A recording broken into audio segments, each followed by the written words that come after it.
ውሑስ በዓል ናትና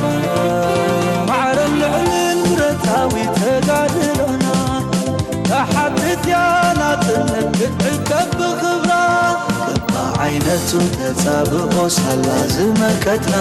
አርካናት ሰላም ኮይና ንስኩም ኣለና አርካናት ሰላም ኮይና ንስኩም ኣለና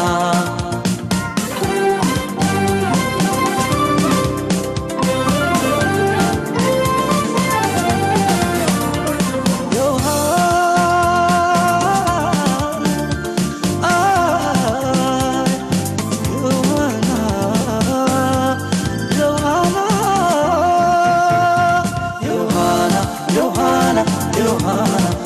Yohana,